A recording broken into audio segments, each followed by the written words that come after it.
Me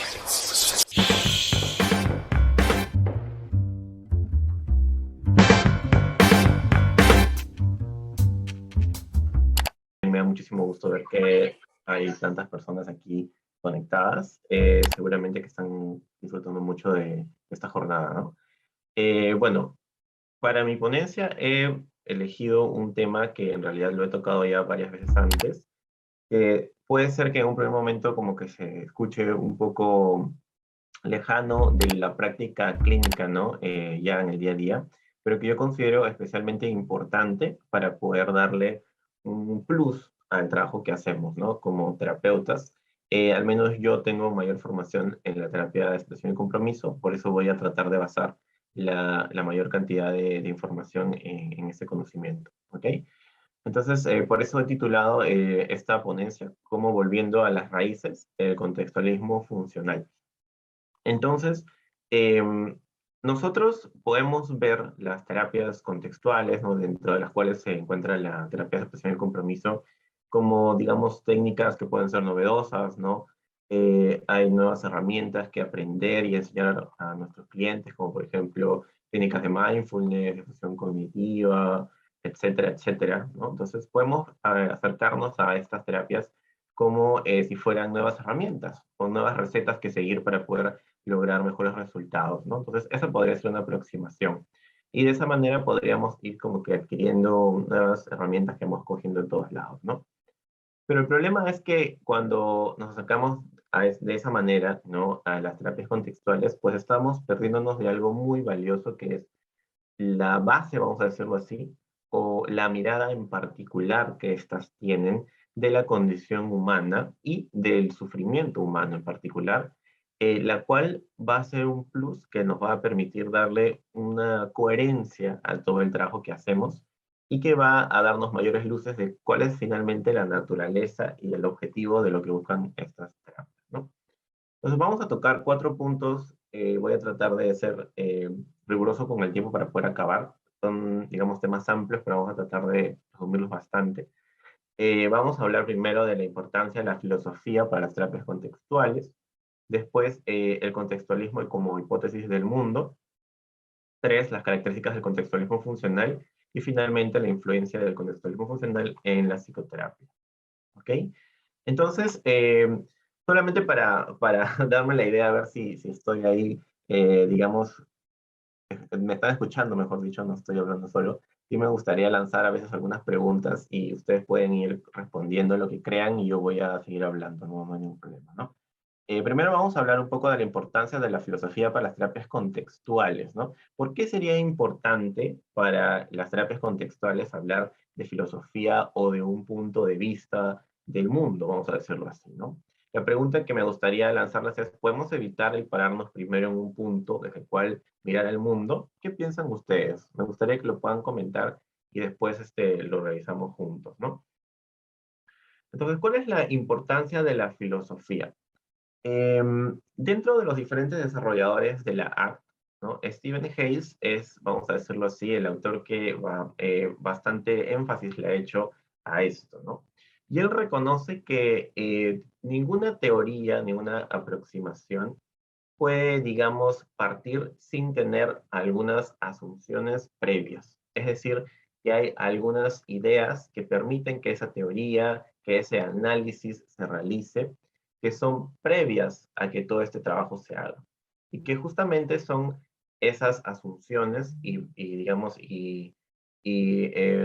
elementos lo que van a permitir que todo lo demás tenga sentido, ¿no?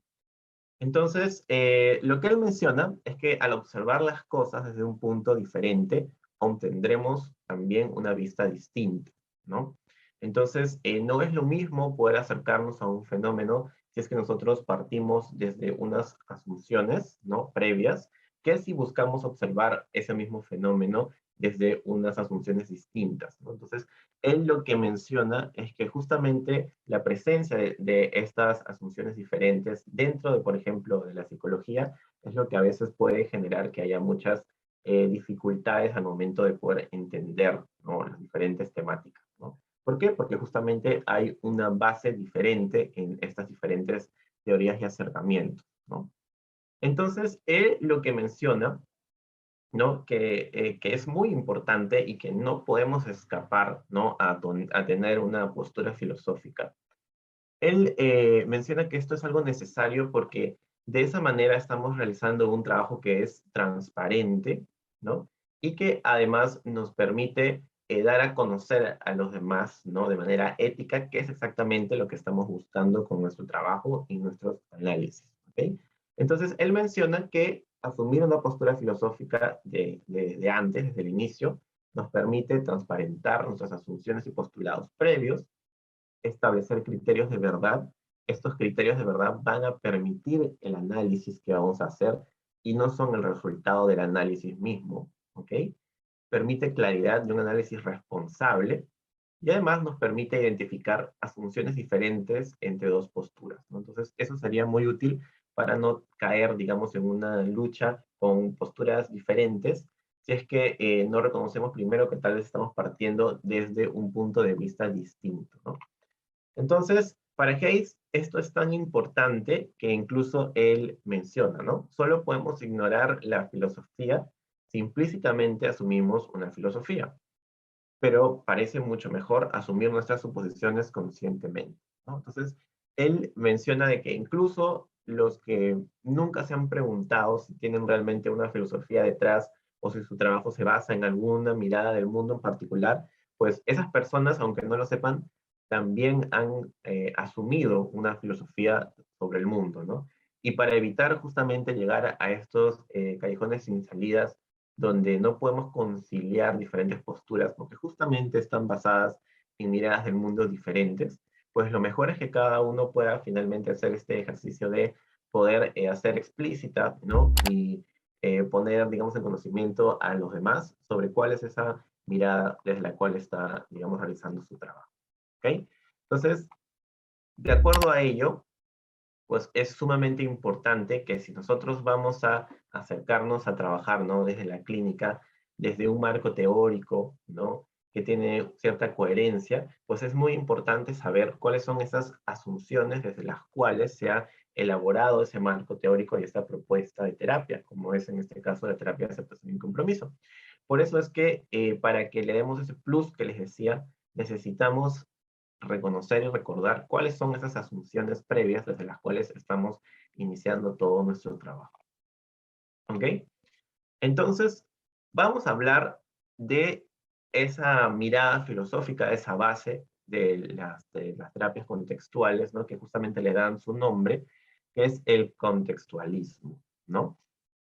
Esto es importante especialmente porque seguramente ustedes ya lo han revisado en las otras ponencias, porque es un tema central para poder hablar de las terapias contextuales, pero como que revisarlo una vez más, resaltando sus encuentros y diferencias, ¿no? Con otras miradas del mundo y también cuáles son las características que lo definen particularmente.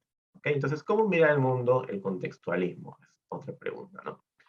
Entonces, para poder acercarse a, digamos, a algún modelo, ¿no? A una manera de poder agrupar los diferentes, las diferentes miradas y modelos filosóficos que existen, Hayes se basó en un trabajo que hizo Steven C. Pepper, ¿no?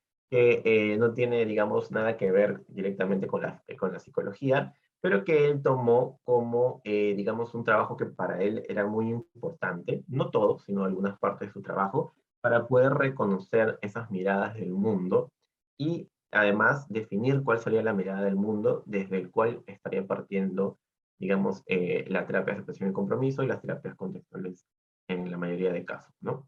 Entonces, el trabajo de Pepper, que se publicó en 1942, fue World Hypothesis, A Study in Evidence, que es, digamos, un trabajo que reconoce las diferentes miradas filosóficas existentes y las agrupa en diferentes hipótesis del mundo, ¿no? Entonces, ¿qué son estas hipótesis del mundo?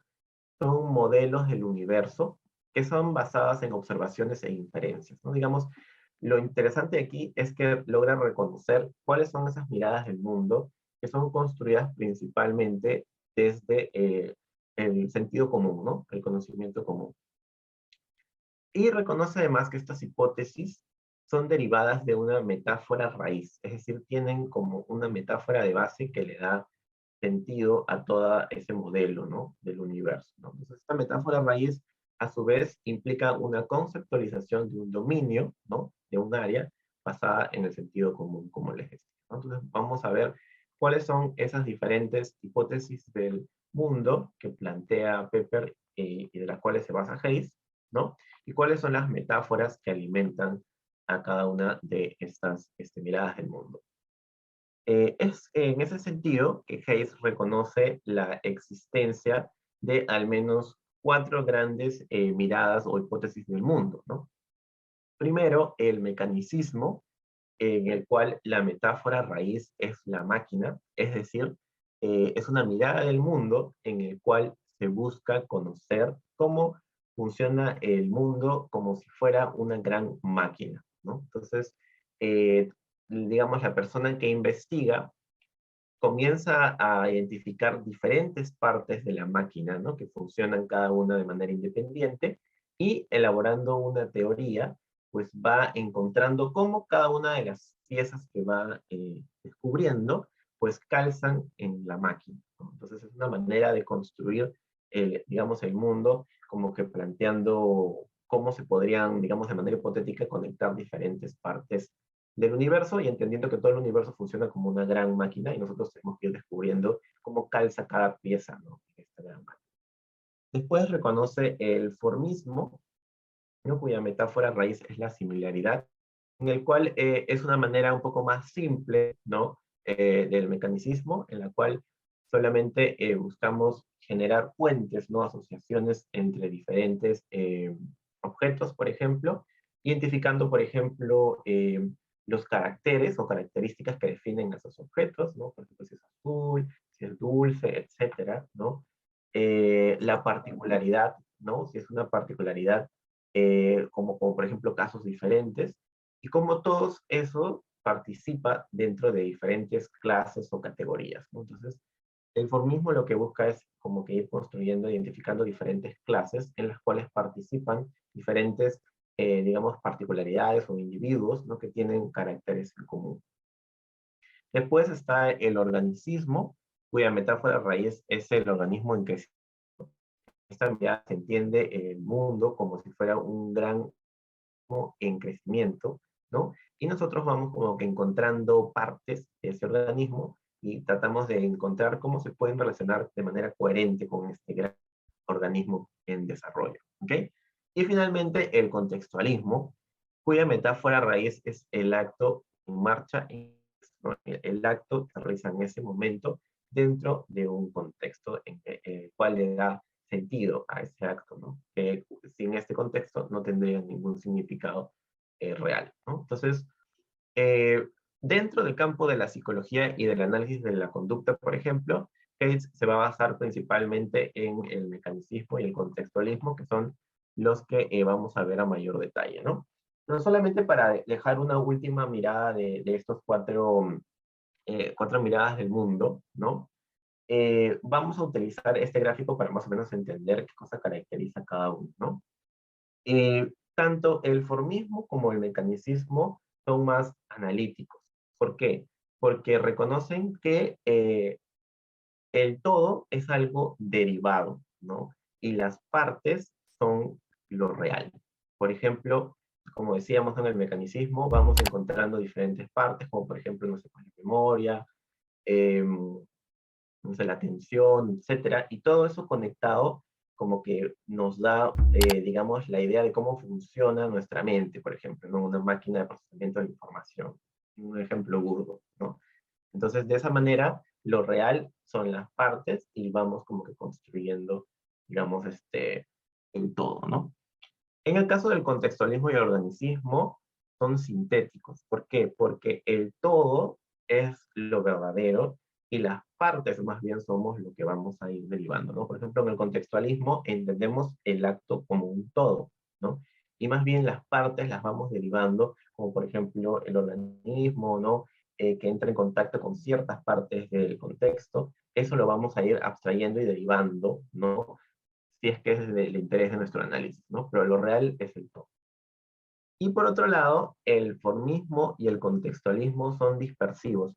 ¿Por qué? Porque ellos como que ven el todo y solamente cuando las partes están, digamos, conectadas, ¿no? O juntas, es que asumen que hay cierta relación entre ellas, ¿no? No la presuponen desde antes.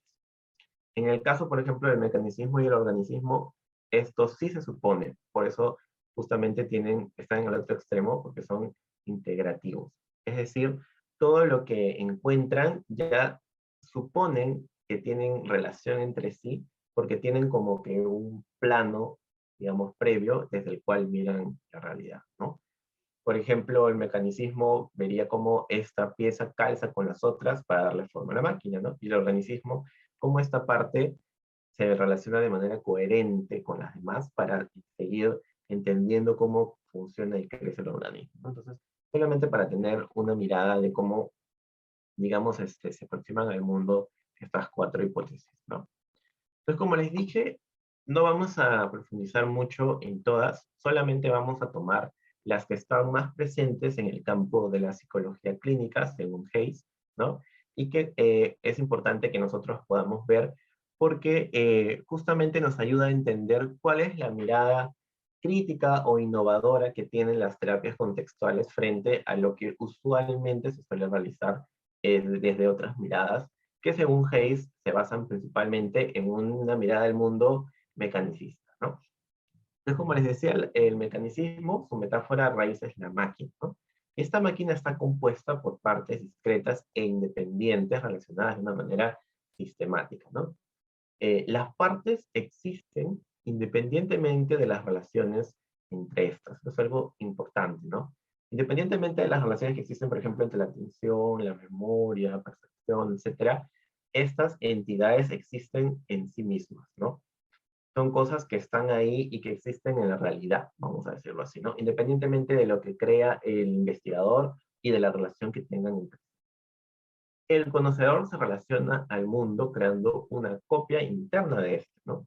Y busca descubrir cómo se relacionan las partes que componen lo que ve, ¿no? Entonces, en este caso, la persona que realiza el análisis lo que busca saber es cómo lo que está observando, ¿no? Se relaciona en sí y cómo forma parte de algo más grande, una teoría que ya tiene, digamos, preconcebida, ¿no? Entonces podría ser, por ejemplo, que buscáramos entender cómo lo que estamos observando confirmaría, ¿no? Por ejemplo, una teoría sobre, no sé, la autoeficacia, por ejemplo, ¿no? Entonces, de esa forma es que las piezas se reconocen como independientes, pero se buscan como que entender en el marco de la teoría mayor, ¿no? Y por lo tanto, su criterio de verdad es la correspondencia de la copia interna, ¿no? Con el mundo real. Como el modelo predice un resultado finalmente. Eso va a ser el criterio de verdad, ¿no? Como la teoría que tengo previamente me va a ayudar a predecir algo. Y finalmente así puedo saber que algo es verdadero o no. Por su parte, el contextualismo, que es esta mirada diferente, ¿no? Como les decía, tiene como metáfora el acto en contexto, el acto que está ocurriendo en ese momento.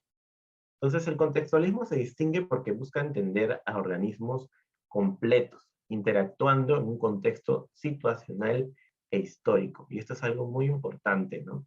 Porque para el contextualismo, toda verdad siempre es situacional e histórica, incluso la acción del analista que realiza o sea, el que está realizando ese análisis, ¿no?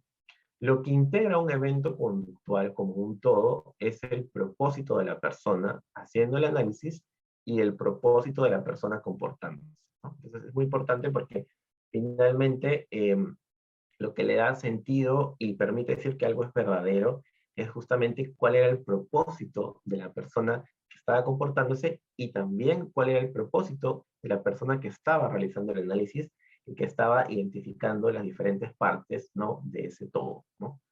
El contexto es debidamente delimitado para permitir el análisis. Este responde a los objetivos del conocedor, ¿no? Entonces, tal como indicaba Hayes, es importante entonces que estén claros cuáles son los objetivos previamente, ¿no? Antes de realizar el análisis, para que finalmente podamos saber si algo es verdad o no. Por eso, el criterio de verdad para el contextualismo es el trabajo exitoso. Es decir, un análisis es verdadero al alcanzar ciertos objetivos. La verdad es siempre local y pragmática, ¿no? Entonces, digamos, nosotros nos acercamos a analizar un fenómeno, podemos suponer muchas cosas, ¿no? Seguramente habrá muchas explicaciones para por qué una persona se comporta de cierta manera en cierto contexto, pero finalmente lo que nos va a permitir como que delimitar ese análisis y determinar si nuestro análisis es verdadero o falso, es establecer criterios previamente, ¿no?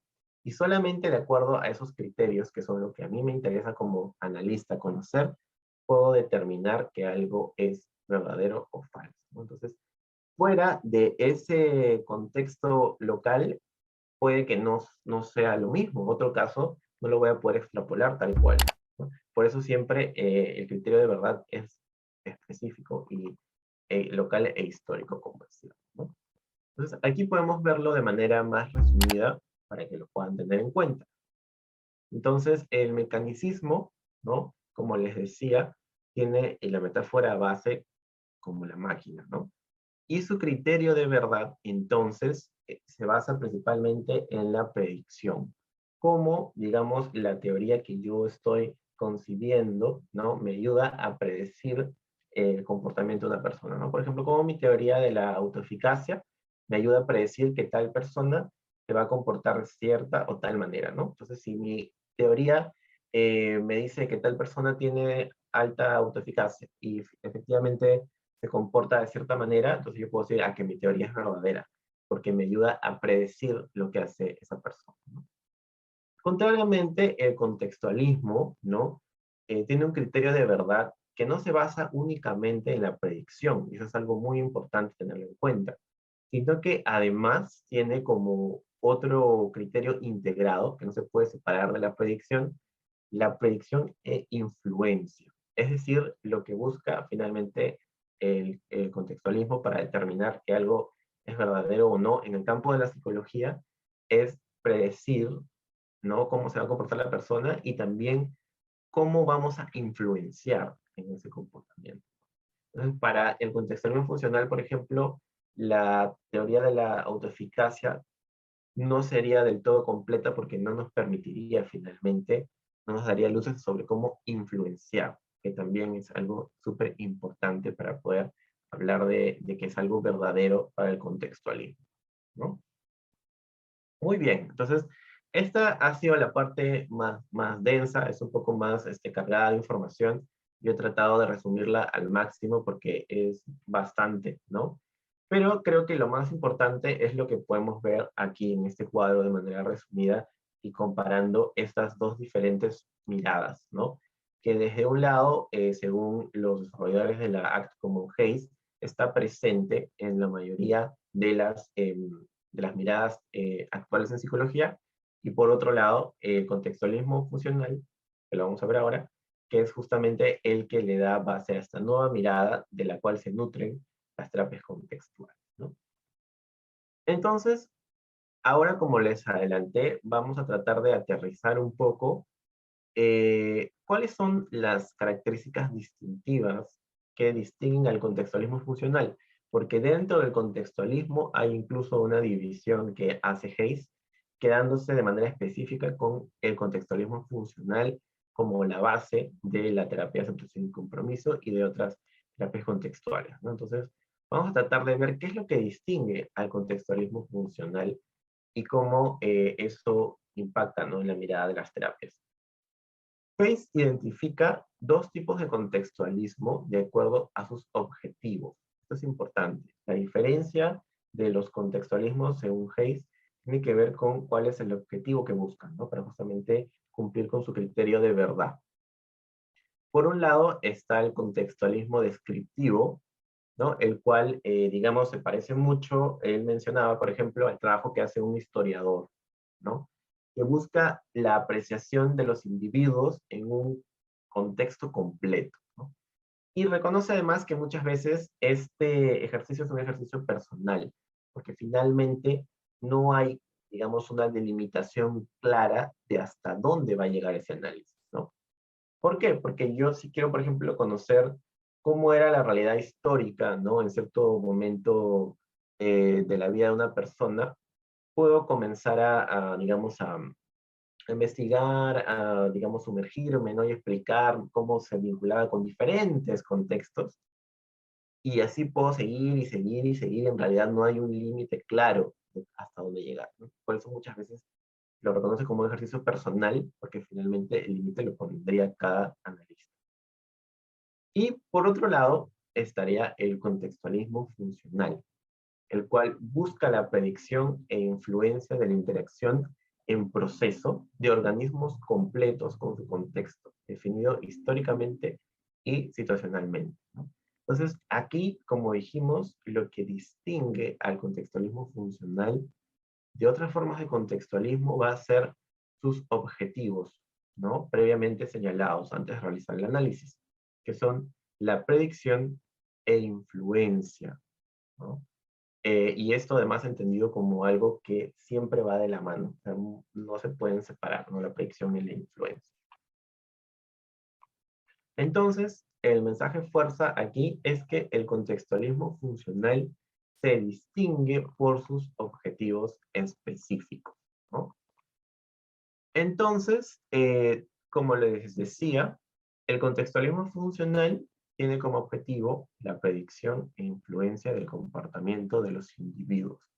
Y además, posteriormente, esto se ha como desarrollado y se han incluido algunas, o se ha desarrollado estos objetivos, ¿no? Lo que se busca es la predicción e influencia del comportamiento de los individuos, primero, con precisión, es decir, que un fenómeno puede ser explicado en un número limitado de maneras si los conceptos son precisos, ¿no?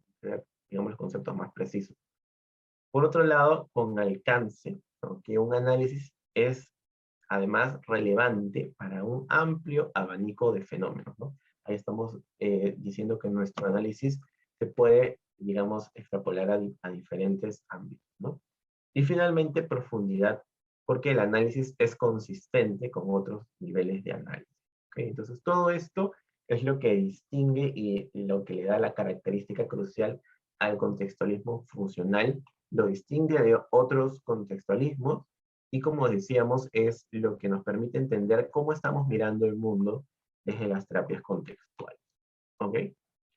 Y finalmente, ya para terminar, ¿cuál sería entonces la influencia de esta mirada del mundo, del contextualismo funcional, en la psicoterapia, ¿no? ¿Cómo está presente el contextualismo funcional en la práctica clínica? ¿Realmente es importante todo lo que hemos hablado o simplemente es, no sé, como que algo muy ambiguo, muy abstracto, que no tiene nada que ver con lo que yo tengo que hacer en la práctica? Pues en realidad, como les decía, tiene mucho que ver y me parece que es algo crucial que entendamos para realmente saber cuál es ese plus, ¿no? Y cuál es el sentido que tiene una mirada contextual, ¿no? Y que, digamos, guía terapias como la terapia de aceptación y compromiso, ¿no? Entonces, es importante reconocer primero que el contextualismo funcional es el tronco que soporta las terapias contextuales. Entonces, no vamos a poder realmente entender, ¿no? De dónde vienen, hacia dónde van, si no entendemos finalmente el contextualismo funcional, que ahora ya lo tenemos un poco más claro al entender cuáles son sus, digamos, definiciones y objetivos, ¿no? Entonces, ¿cómo se relaciona con la agenda clínica, ¿no? El contextualismo funcional. Pues se relaciona de muchas maneras. Por ejemplo, primero, ¿no? Tiene como, digamos, objetivo la interpretación también, ¿no? Explicar por qué las personas sufren, por ejemplo. Entonces, digamos, el contextualismo funcional tiene que ver mucho con esta agenda que es parte de nuestro trabajo diario como clínicos, ¿no? Poder entender por qué, ¿no? Sufren las personas. También tiene que ver con la predicción, como decíamos, ¿no? ¿Por qué? Porque nos interesa predecir lo que las personas con ciertas dificultades harán en el futuro. Entonces, también, digamos, buscamos eso para poder tener abordajes más efectivos. Finalmente, la influencia, ¿no? Cómo cambiar el curso de los eventos para que una persona pueda lograr un mejor resultado. Eso también es parte de la agenda clínica y como vimos, está dentro de los objetivos del contextualismo funcional. Y finalmente, el pragmatismo, ¿no? Y aquí es algo muy importante tenerlo en cuenta porque es lo que, digamos, le da sentido a todo el trabajo y las intervenciones que se hacen desde la terapia de aceptación y compromiso, por ejemplo, ¿no? Donde, resumido en una frase, lo que se busca es tener presente que lo verdadero es finalmente lo que funciona, ¿no? Entonces, esta frase de lo verdadero es lo que funciona, ¿no? Esta mirada pragmática del mundo, pues tiene un impacto, ¿no? Claro en nuestra forma de entender, ¿no? La condición humana y el trabajo que vamos a hacer desde la psicoterapia, ¿no? Y aquí solamente algunas características. Por ejemplo, esto implica una postura ontológica, ¿no? ¿Qué significa eso? Que recordemos que toda verdad siempre va a ser situacional e histórica. Es decir, desde al menos el contextualismo funcional, no podemos salirnos de buscar siempre lo que funciona en un contexto en particular para comenzar a hablar de temas que tienen que ver con lo que existe, ¿no? O sea, como algo real, concreto y independiente de cualquier contexto, ¿no? Eso, digamos, está fuera de la manera en la cual el contextualismo funcional se acerca al mundo. Asimismo, hablamos digamos, más de la función y no de la forma, porque recordemos que todo acto siempre está dentro de un contexto completo, ¿no? Todo se ve de manera completa. Entonces se reconoce cada conducta como única y pueden clasificarse en relación al fin al que llegan, ¿no? La manera en la cual podemos clasificar algunas conductas, realmente cuál es el fin que persiguen. Y por otro lado, a veces también podemos, por ejemplo, incluir y utilizar otras metodologías siempre y cuando éstas estén subordinadas al criterio de verdad que estamos persiguiendo desde el contexto funcional, ¿no? Entonces, por ejemplo, vamos a ver algunos ejemplos de cómo esta mirada impacta en nuestra práctica. Por ejemplo, en nuestra manera de poder entender la condición humana, el sufrimiento humano y la psicopatología, ¿no? Entonces, una frase que me parece importante es mencionar que la causa del sufrimiento humano, por ejemplo, no está en una parte fallada de nosotros. Esta es una mirada distinta a la que usualmente se tendría desde una mirada, eh, digamos, de psicología clínica basada, por ejemplo, en el modelo médico, ¿no? Que como mencionan algunos autores como Hayes, como les decía, se basa en una mirada del mundo mecanicista. Entonces, la actitud frente a los problemas humanos que se plantea desde el contextualismo funcional, por ejemplo, implica, digamos, posturas como las siguientes, ¿no? Primero, entender que los problemas psicológicos no son enfermedades, ¿no? Como cualquier otra. Esto no quiere decir de que se menosprecie el sufrimiento humano. Al contrario, se busca llegar a un entendimiento real de las causas del sufrimiento humano y por ello se plantea, ¿no? Que los problemas psicológicos no son como entidades, como decíamos, que están dentro de nosotros y que eso genera todo el problema, ¿no? Y que es lo que hay que atacar, sino más bien hay que mirarlo siempre dentro del contexto que está ocurriendo. Por otro lado, el sufrimiento humano surge de procesos psicológicos normales, ¿no? Y aquí seguramente ya otros lo habrán hablado, ¿no? Hay todo un desarrollo, ya sea, por ejemplo, la propuesta de la terapia, perdón, de la teoría del marco relacional y, por ejemplo, el fenómeno de la transformación de funciones y otras cosas más, ¿no? Y, asimismo, el reconocimiento de que existe un contexto verbal de normalidad destructiva, ¿no? Que muchas veces es importante reconocer y que está vinculado a cómo existen diferentes reglas culturales de cómo responder ante nuestra experiencia que finalmente nos terminan entrampando, ¿no? Entonces, un resumen y una frase, por ejemplo, de Pérez Álvarez, de Marino, que podría resumir bien esta mirada, ¿no? Es un problema psicológico, sería un esfuerzo contraproducente por resolver una situación problemática. Las propias acciones de la persona mantienen el problema.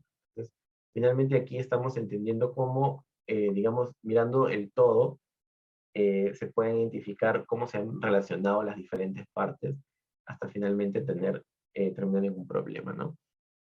Entonces, en el campo de la psicopatología, teniendo en cuenta esta mirada, pues se va a preferir dimensiones transdiagnósticas a categorías nosológicas, ¿no? ¿Por qué? Porque finalmente estas categorías nosológicas están basadas, por ejemplo, en estos manuales diagnósticos, principalmente o sea, buscan principalmente nombrar y clasificar las diferentes entidades clínicas, vamos a decirlo así, ¿no? Y en sus últimas versiones han logrado una alta fiabilidad diagnóstica, ¿no? Es decir, nosotros siguiendo todo lo que indica ahí, podemos de manera más fiable saber, ¿no?, de qué diagnóstico estamos hablando, pero a costa de su validez, ¿no? ¿Por qué? Porque cada una de estos diagnósticos cada vez se mezclan más entre sí, o sea, hay mucha comorbilidad, se parecen muchos unos a otros, ¿no? Descriptiva en el sentido de que no sabemos, por ejemplo, cuál va a ser la utilidad que tiene llegar a este diagnóstico para la intervención, por ejemplo, y conceptual porque, como les decía, no hay como que el reconocimiento de una entidad, digamos, claramente definida. Entonces, la postura desde el contextualismo funcional sería más bien optar por dimensiones transdiagnósticas que rompen un poco con estas categorías y lo que buscan es identificar variables en común que tienen un mismo fin, ¿no? Para finalmente predecir e influenciar el comportamiento de manera efectiva, ¿no? En este caso, por ejemplo, puede ser la propuesta de variables como categorías como la flexibilidad psicológica, que justamente tiene estas, digamos, estas características de buscar dimensiones transdiagnósticas para el tratamiento, ¿no? Entonces, para entender un poco también esta diferenciación, en el modelo médico en psicología clínica, ¿no? La explicación del problema ha estado, hasta el momento, por ejemplo, en una causa interna, ¿no? El procesamiento de la información. El mecanismo causal vendría a ser, por ejemplo, un déficit en el funcionamiento psicológico. El tratamiento tendrían técnicas específicas. Y la eficacia estaría, digamos, depositada en la reducción de síntomas, ¿no? Frente al modelo contextual, que lo que vendría a, digamos, a proponer es que, por ejemplo, la explicación esté en una causa, ¿no? La causa, perdón, está en la historia coevolutiva del organismo y sus circunstancias, su relación interactiva y funcional. El mecanismo causal vendría a ser la relación de la persona consigo misma y con los demás, su experiencia como persona humana. El tratamiento vendrían a ser principios terapéuticos generales, ¿no? Y la eficacia, avance de la persona hacia sus valores, aunque persistan algunos síntomas. Entonces, como podemos ver, la aplicación de esta mirada tiene, digamos, un impacto en cómo nos acercamos, ¿no? Desde este modelo a diferentes elementos, parte necesaria de la intervención clínica, ¿no? Como la explicación del problema, el mecanismo causal, el tratamiento y lo que consideramos como eficaz, ¿no? Entonces, finalmente, en la práctica psicológica ya, vendríamos a, digamos, preferir principios generales, ¿no? A técnicas específicas, ¿no?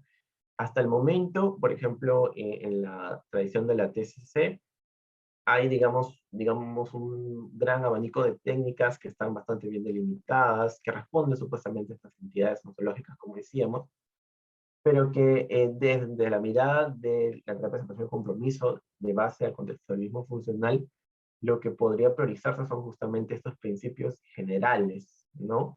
Que tienen también esta mirada transdiagnóstica y funcional, ¿no?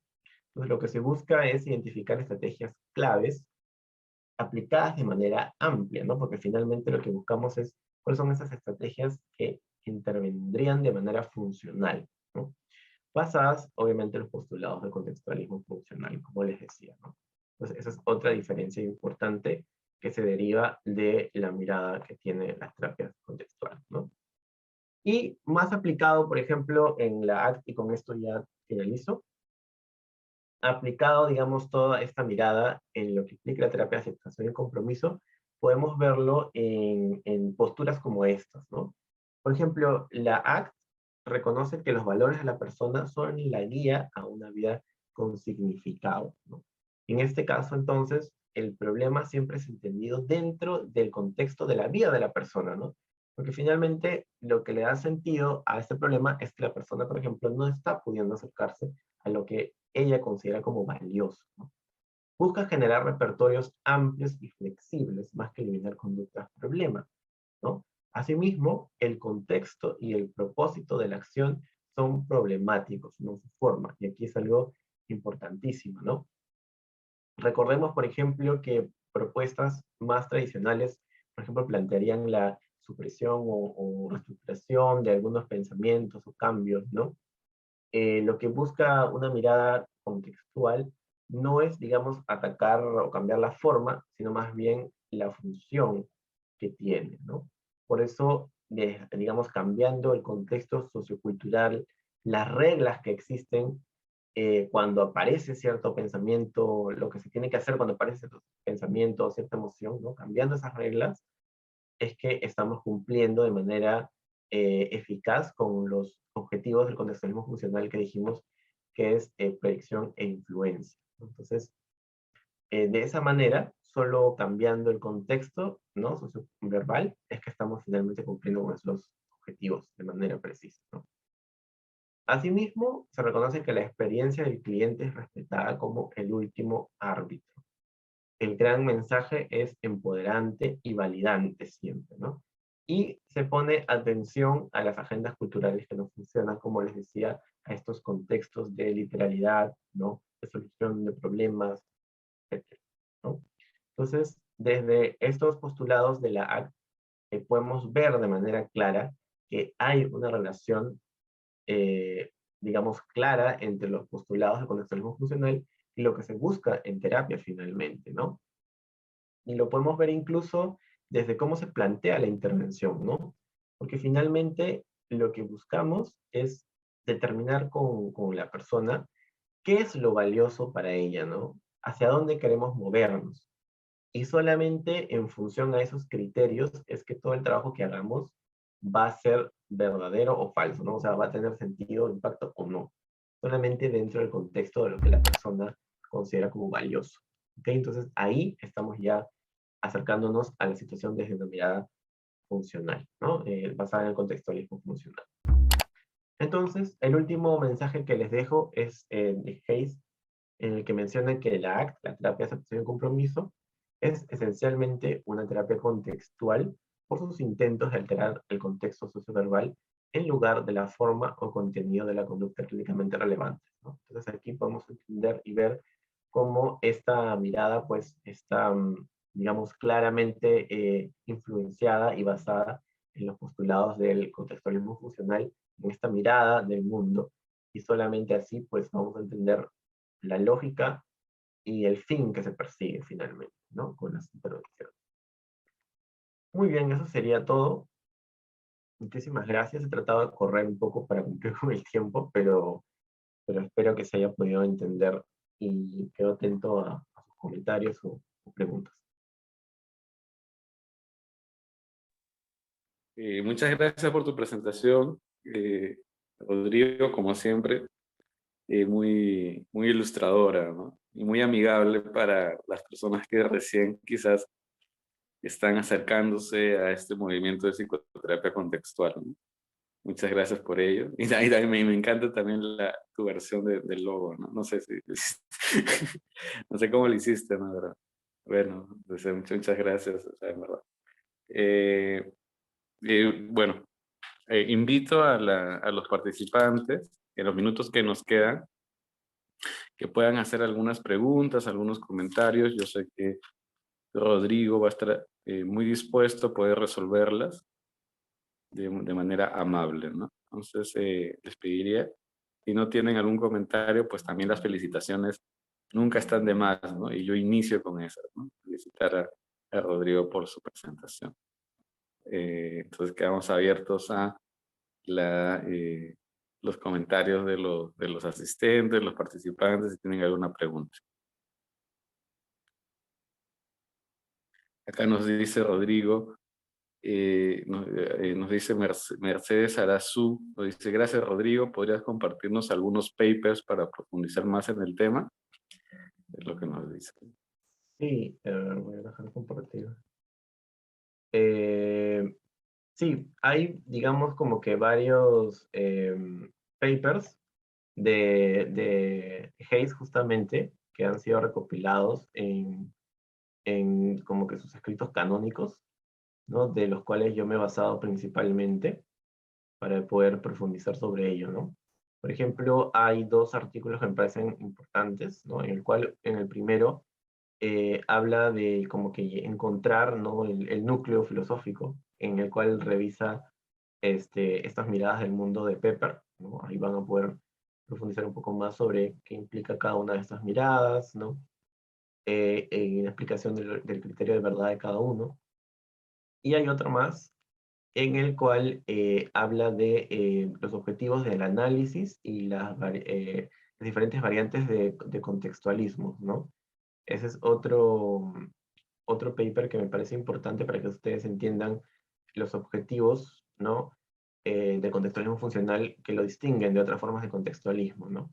Aquí incluso profundiza un poco más sobre la necesidad de plantear objetivos verbales previos al análisis, ¿no? ¿Por qué tienen que ser verbales, etcétera? Entonces son dos papers que puedo, les puedo compartir después, ya a través de Darwin, me imagino.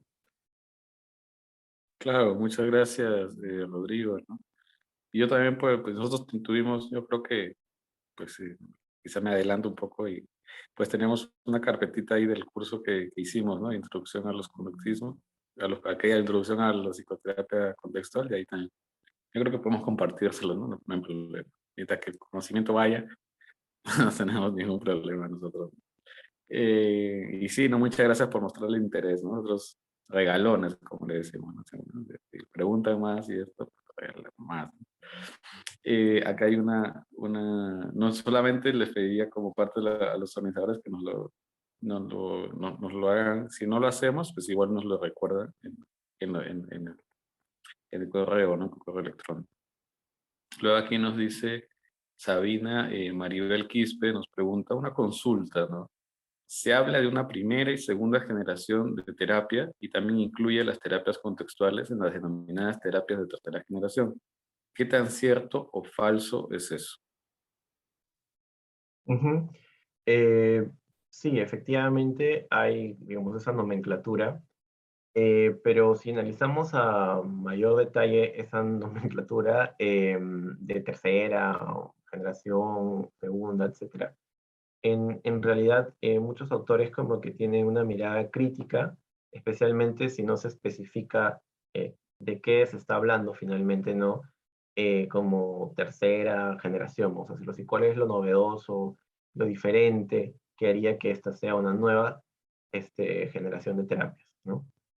Si lo dejamos así como nombre, pues me parece que cumple más una función de marketing, ¿no? De como que presentar algo como novedoso, pero si no nos detenemos a ver realmente qué tienen de novedosas estas terapias de la tercera generación, pues finalmente no vamos a entender si estamos hablando de algo nuevo o no. Por eso justamente es importante hablar del contextualismo funcional, por ejemplo, y cómo eso impacta en esta manera de acercarse, ¿no? A la condición humana, a las explicaciones sobre el sufrimiento humano, ¿no?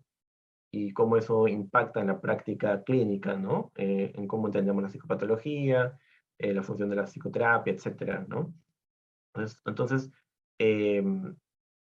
como que viendo cada uno de estos elementos, ahí sí podríamos como que reconocer que hay un cambio, ¿no? Un giro, una mirada, una perspectiva diferente, ¿no?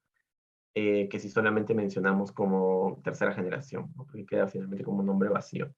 Entonces, podríamos hablar como las terapias contextuales, como aquellas que se basan en una mirada del mundo diferente a la que han tenido, digamos, otras miradas más, como que más establecidas actualmente, ¿no? Como la TCC, imaginemos.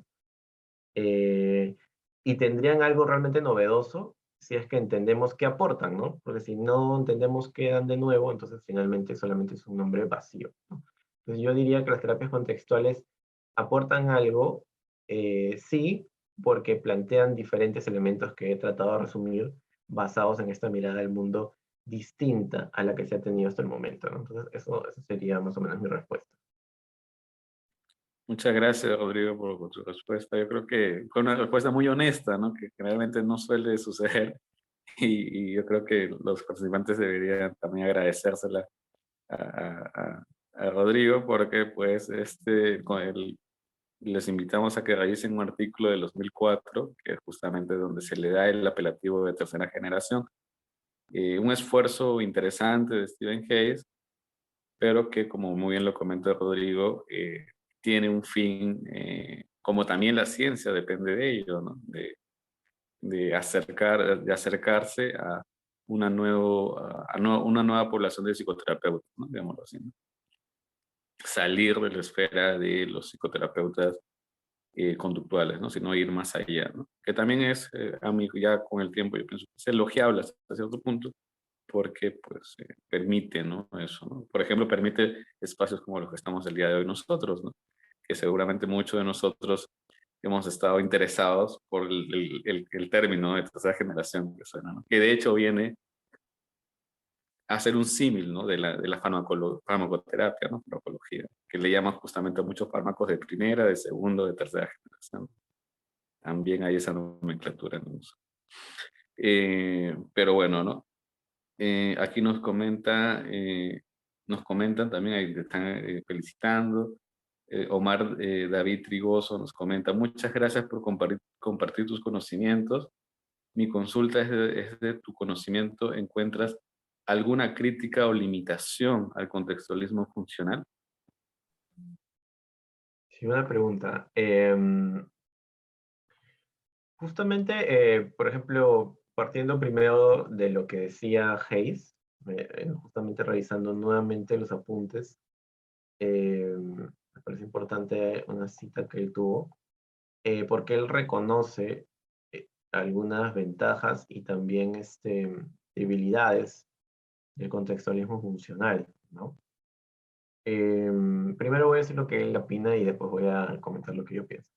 Él menciona, por ejemplo, que una de las principales fortalezas del contextualismo funcional es que ya que tienen sus objetivos claramente definidos previamente, pueden como que evaluar fácilmente, ¿no? Y compartir el logro de sus metas, ¿no? Porque más o menos saben cuándo han llegado a un análisis que se ha hecho lo suficientemente bien, ¿no? Porque ya cumplieron con sus criterios que establecieron previamente, ¿no? Pero también menciona que puede ser es una debilidad, ¿no? Porque los métodos que se utilizan amenazan un poco con su metáfora raíz, ¿no? Algo, por ejemplo, que no pasa con los contextualistas descriptivos, ¿no? Porque finalmente se apegan mucho a la mirada holística que tienen de las cosas, ¿no? Entonces, esa, por ejemplo, menciona que es un peligro, una debilidad, porque finalmente los contextualistas funcionales pueden llegar a, por ejemplo, perder un poco el foco, ¿no? Desde dónde están mirando el mundo por sus diferentes prácticas que hacen, ¿no? Por ejemplo, a veces toman muchas explicaciones, o sea, métodos y explicaciones de modelos mecanicistas, los incorporan y en ese incorporar, ¿no? Pueden perderse un poco en esas otras explicaciones y perder, digamos, el sentido, ¿no? De la metáfora raíz de entender el acto en contexto, ¿no? Eso es lo que decía, ¿no? Entonces él menciona que eso es algo con el cual los contextualistas funcionales van a tener que lidiar siempre, ¿no? Porque menciona, por aquí tengo la cita, a ver, la voy a leer. El contextualista funcional se enfrenta a un torbellino, ¿no? Uno en el que la práctica, ¿no? De los propósitos de análisis dentro de la metáfora raíz contextualista conduce a distinciones que son útiles en la práctica y por lo tanto cumplen el criterio de verdad contextualista, pero son incomprensibles dentro de la metáfora raíz, ¿no? Entonces menciona que un contextualista funcional debe tolerar esta ambigüedad permanente, ¿no? Y a veces la va a resolver abandonando, ¿no?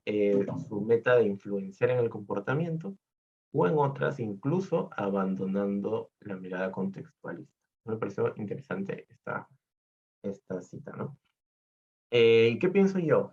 Yo creo que sí tiene algunas limitaciones, ya que como bien mencionan, es un criterio, ¿verdad?, bastante pragmático y que rompe, incluso lo mencionan así, con todo conocimiento ontológico, ¿no?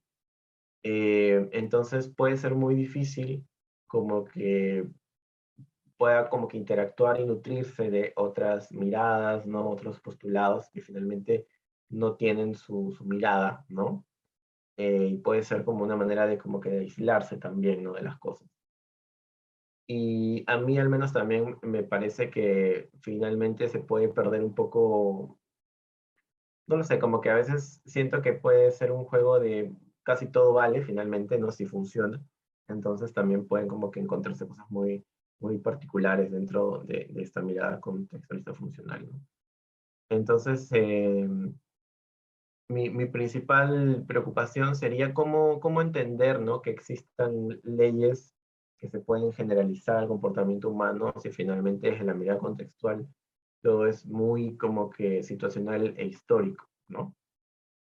Entonces eso es algo, por ejemplo, que todavía no lo termino de responder y que sería interesante seguir debatiéndolo, ¿no? Porque finalmente yo no tengo todas las respuestas. Y eso es lo que yo pensaría como algunas debilidades y críticas, ¿no? Muchas gracias por tu respuesta. Nos comentan aquí, muchas gracias por la ponencia, ha sido muy interesante. Por interno me preguntan si podrías dejar tus diapositivas también. Bueno, en ese caso es dependiendo de Rodrigo, ya lo coordinamos posteriormente. Y nada, ¿no? Ya con esto estaríamos terminando la sesión del día de hoy. Estaríamos la sesión, la conferencia. Ahorita, bueno, agradezco a Rodrigo, su participación estaría terminando con nosotros. Igual lo invito a continuar el día de hoy. Tenemos algunas actividades todavía en la tarde y también a los demás, pues los invito a regresar con nosotros a las 3:07 para que se cumpla una hora de un almuerzo nutritivo, ¿no?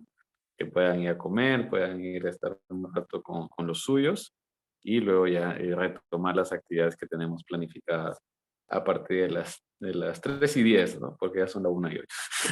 3:10 yo creo que ya es una buena hora. Y bueno, muchas gracias, Rodrigo, y un abrazo. Igualmente, yo creo que todos hemos quedado muy Gracias. satisfechos con tu honesta, siempre con esta honestidad por delante, ¿no? Muchas gracias, Rodrigo. Gracias, gracias a todos. Cuídense.